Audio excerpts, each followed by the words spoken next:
Hi, it's Connie, the Canoe Lady. Welcome to the Swamp Store. My name is Connie Shreve, and I'm the Master Naturalist here at the Savannah-Ogeechee Canal. And my job is to tell you about the programs, events, history, and amenities that we have to offer here at the Savannah-Ogeechee Canal Museum and Nature Center. The Swamp Store is a place where all my friends from Black Ankle Swamp come together to have a Coke and share a snack and talk about what's going on the Great Ogeechee River. This week, we're happy to welcome Fulton Love from Love Seafood. So, Fulton, I want to offer you a Coke and ask you a few questions. Sure. Can you tell us when was Love Seafood first started? 1949. 1949. I was 11 years old when my mom and dad bought the place. It was nothing but just the old oyster shell road, and the rest of it was swamp. And he, back then you could fill in, and he lucked up and run into some deals on dirt. He was the chief of the county police when he retired, and he filled in a piece. And when Mom started, she started with 7 tables, which is 28 seats, and we seat about 400 now. Oh, yeah. And back then, Mama cooked 3 meals a day, and if you come in and cleaned your fish, she'd cook them for you for 50 cents, but you didn't order French fries or baked potato. You got whatever she had on the stove, which might be black-eyed peas or stewed tomatoes or whatever she happened to be That cooking. sounds good. Yeah. Yeah, I would like to have some of that stuff. What about your connection with the Ogeechee River Keeper? Well, my connection with the Ogeechee River Keeper is kind of with my wife's on the board. Mm-hmm. And when they were doing the water sampling, yes, they didn't have a boat. And so I would carry them back into up there to collect the samples. And it was really interesting. You know, I've lived on the river all my life, but these scientists, you carry them up down underneath them willows, and they'd cut a willow limb, and oh my God, look at this.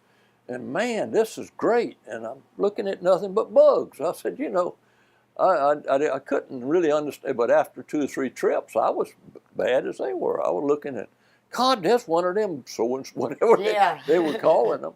But they had not had any water sampling since the 80s. The kids was from Georgia Southern and University of Georgia that come down. yes.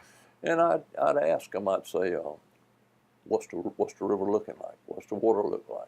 Well, we run tests. We looking at stuff.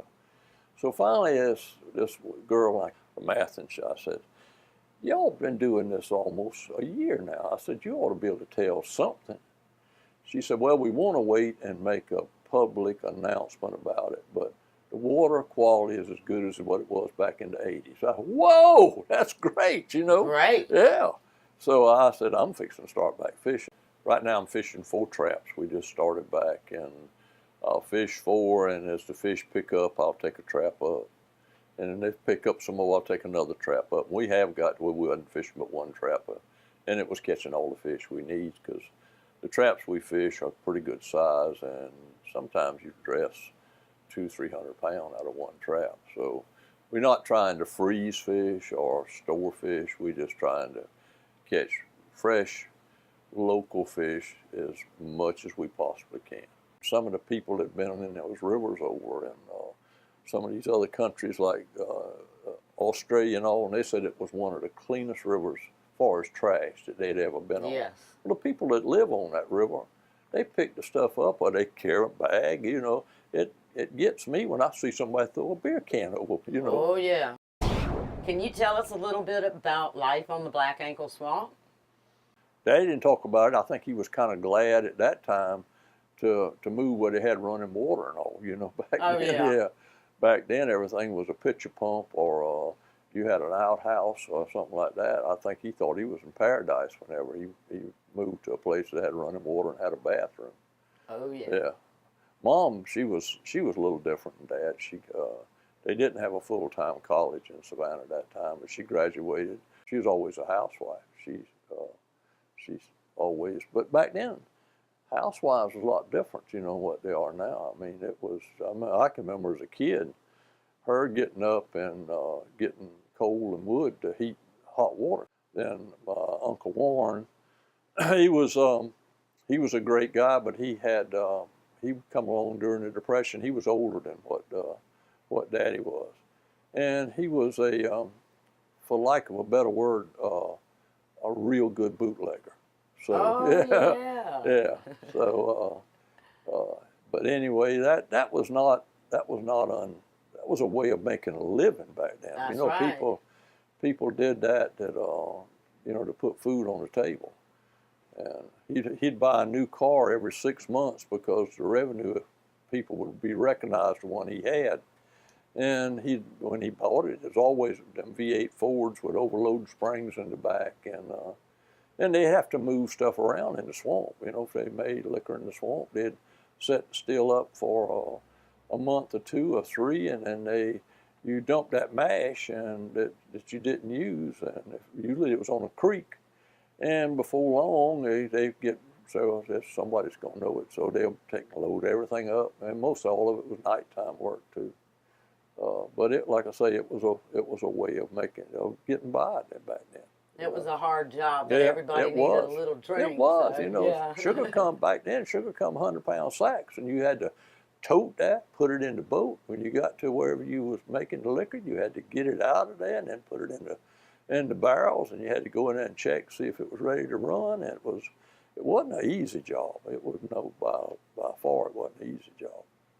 Back then they made some real good liquor though. They did. I bet. Yeah, they did. I bet they did. Yeah. Fort Argyle Road was Fortiguy Road.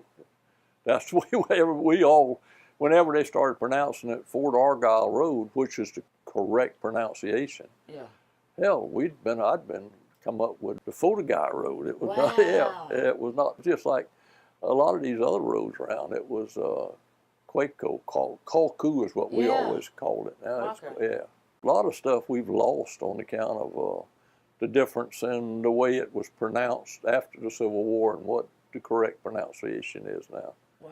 Yeah, it's like the river keepers. We're trying to get together, and it's not a lot of us. Like I was telling you earlier, there's a creek down there named for Blocko Manning, who used to own the Crystal Beer Parlor. Well, I was the original owner, I believe. Yeah, and I know the names of just about all the creeks is up there, all the shad drifts, the shad sets, far as up to Jones's Lake. And we're trying to get together and put signs up in all of them. It ain't gonna be long, it ain't nobody gonna know, what the names of them are. Well, thank you for coming today, Fulton. Thank you for the Coke. All right, and we'll see you next time at Black Ankle Swamp. Sure, I'll more definitely bring my grandkids up there. Great, great. This fall, our focus is on tent camping. Why? Because the weather is about to change. But don't take my word for it. Here at Black Ankle Swamp, we have our own weatherman, Beauregard Treefrog. Bo, are you back there? Hey, Connie. Hey, Bo. I was just talking to our friends on Facebook. Oh, hey, friends. And we were talking about tent camping here at the canal, and we wondered what the weather was going to be. Oh, I love to camp, and it's going to be great weather soon. I think next week it's going to be about the same as this week. You know, still pretty warm, 80s in the daytime, 70s at night, and probably still pretty humid. But you know, in Savannah, the weather starts to change in October. You see, the humidity starts to change. It starts to get a lot less humid. That's because the dew point drops. Why don't you tell our friends about the dew point?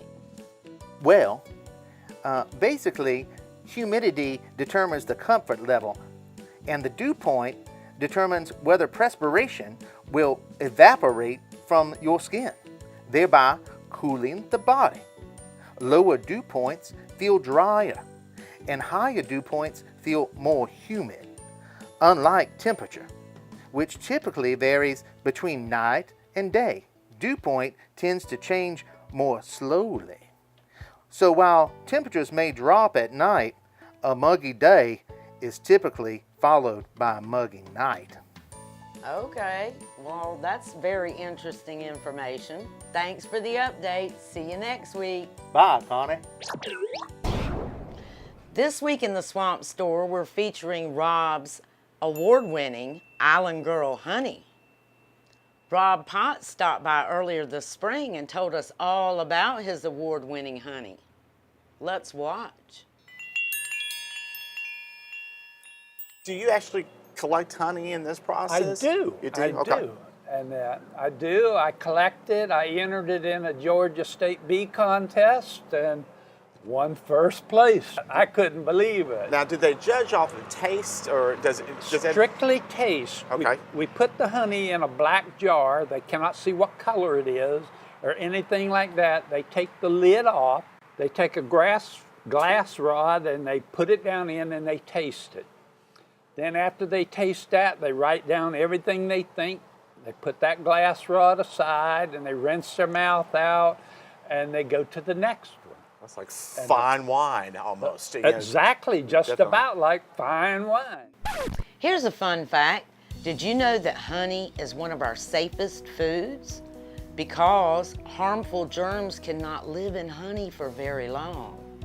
And if you eat local honey, it will help you with your allergies. Before we go, I want to tell you about an event coming up here at the canal. Our Haunted Swamp, October 27th from 6 to 10 p.m. We hope you'll all come and be tricked and treated. Y'all, thanks for watching. And please like us on Facebook and share with all your friends. We want to get 1,000 likes. And please visit our website, Savannah-Ogeechee Canal.org. See you next time at the Swamp Store.